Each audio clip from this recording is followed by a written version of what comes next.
That was then followed for us by Baltimore.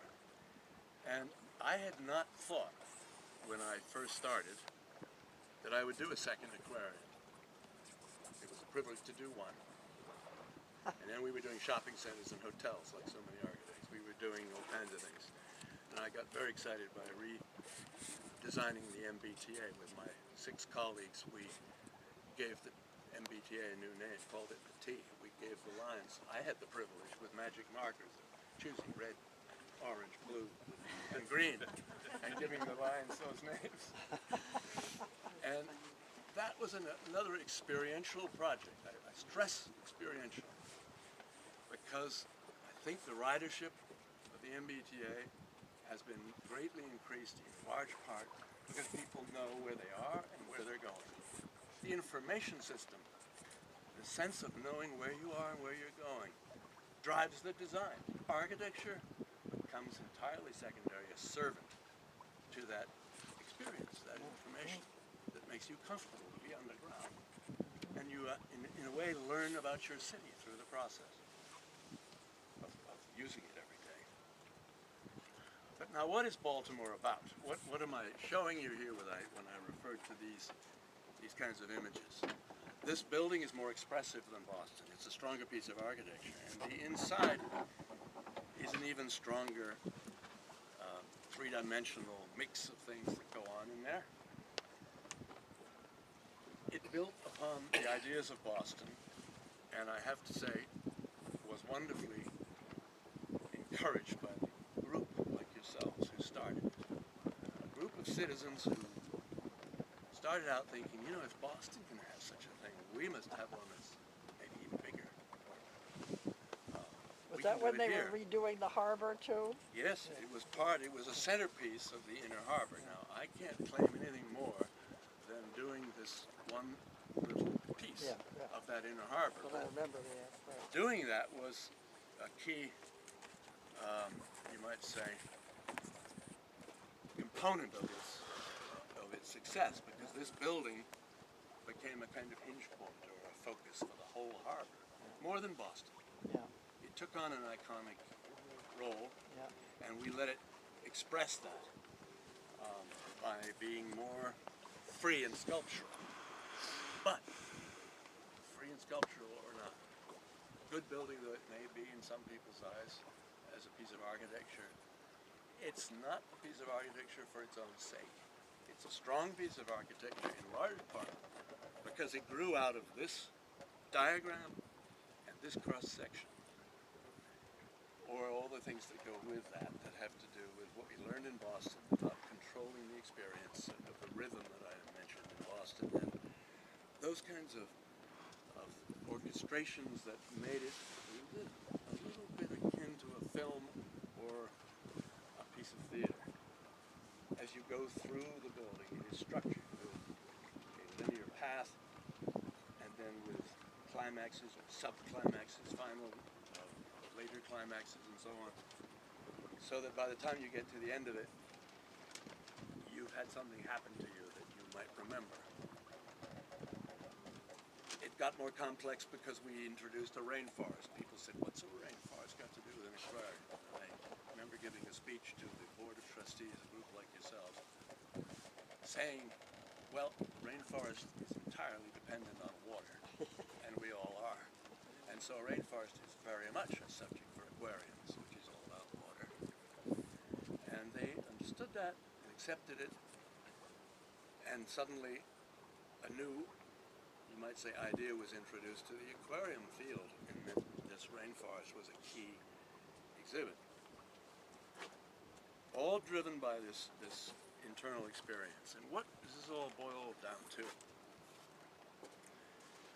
I have to say that it's fundamentally about bringing the people.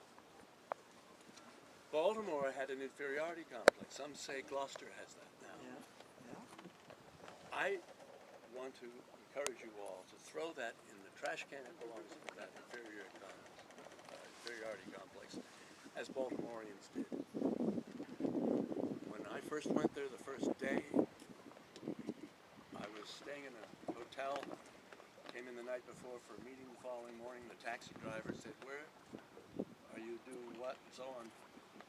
He said, "From that hotel you're in, don't go out tonight. You'll be mugged." He was warning us about his city, downtown this was, that it was dangerous. And now I would say that Baltimore is considered one of the most appealing and most humane, most pedestrian-oriented, pleasant cities in America, competing with San Francisco and Boston for the honors of being a livable city. And that came about because our aquarium joined a whole community of mixed use around its harbor.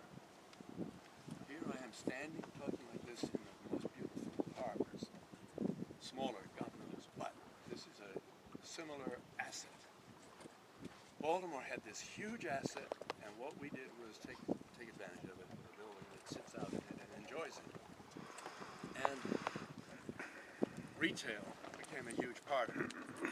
This shopping complex by the Rouse Company, we didn't do it. We did later on in Osaka. We designed the retail, and we designed lots of other mixed use.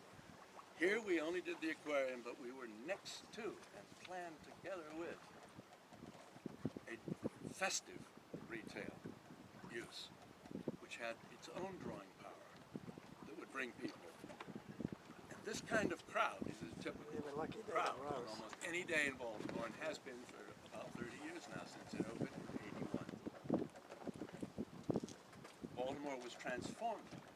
Baltimore is now considered one of the leading cities as a demonstration of urban renewal, and I'm glad to say the aquarium seems to play a role in that as a kind of centerpiece. Well, you were fortunate the Rouse Company was there too. Oh, it was building upon huge assets that were there. Just as what could happen modestly on your I-4C2 site. It would be joining a huge collection of assets, but seizing the opportunity in a bold way is what I have in mind urging you to consider. This, by the way, is the expansion that was completed. We did this only a few years ago. It opened in 2005. It was a new building added, this cube-like building, with mostly a terrestrial exhibit of Australia, I think. Apropos, Mark. It's quite a rich thing, and above all, it made a transparency to the building which had been before that quite opaque. Except for the rainforest above, where you had a sense of something alive inside, it really wasn't communicating what it was. Whereas here, there was something magical about seeing the waterfalls, and rocks, trees, glass from the city as you drive by on a bus. And the school kids and others who come there are all infused with that sense of place that comes from our plaza and other spaces that join the rest of that inner harbor. And use this Australia exhibit now as the front door. The numbers of people coming have been strong. In Baltimore, the original projection was 750,000 people. That was in a feasibility study. What we then found was in the first year we got double that, 1.5 million. And we have had a fluctuating, you might say, history since then, always above 1 million. And now with growth and maturing of the institution, wonderful quality of maintaining exhibits and enriching those exhibits, and doing some good research, by the way, and doing very good educational programs. The institution is considered a leading attraction of Baltimore, but also of that part of the East Coast, other than Washington, D.C. itself, and it gets 1,700,000 now, quite stable, which is a very good number, and generates the revenues that make it all very secure and sustained. Now I'm going to shift to the project that Paul is most interested in talking about, and I'm pleased to do so. Chattanooga. This building, again, grew from the inside out, because we always do that. began with a notion of celebrating the Tennessee River. When I first went down to Tennessee, to Chattanooga, I showed them this project. I spent about 3/4 of an hour talking about the National Aquarium in Baltimore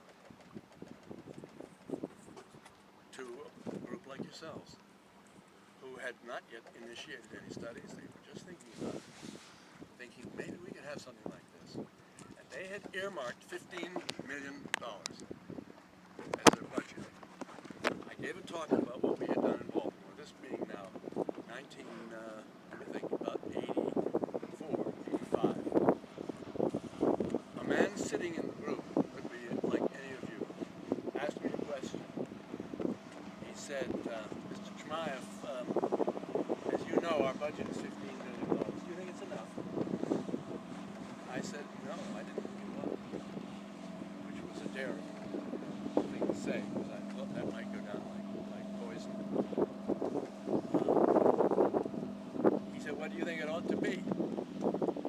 I said, well, based on what we've been doing in Baltimore, I would suggest to you to consider, if you can, $25 million. Modest increase. 10 million. 10 million. And he nodded, this man. And what I learned was that the next day, based on what he had heard that day, called his friend, the governor of Tennessee, and said to him, I am thinking of giving 10 if you'll give 5. Will you do that? This was just a phone call. I'll give 10 if you'll give 5. The governor said yes. He signed out over the phone, and it was announced that day that the budget had increased to $30 million. And it went forward with energy. His phone number? He died about 6 months ago. Jack Lupton, he was a Coca-Cola heir. But what he did was galvanize a community of people behind him to come in and contribute. And they raised what became $48 million by the time it was done. Not because we, I'm glad to say, overran our budget, but because they kept asking for more and said we're raising more. Let's make it bigger and stronger and more substantial in every way.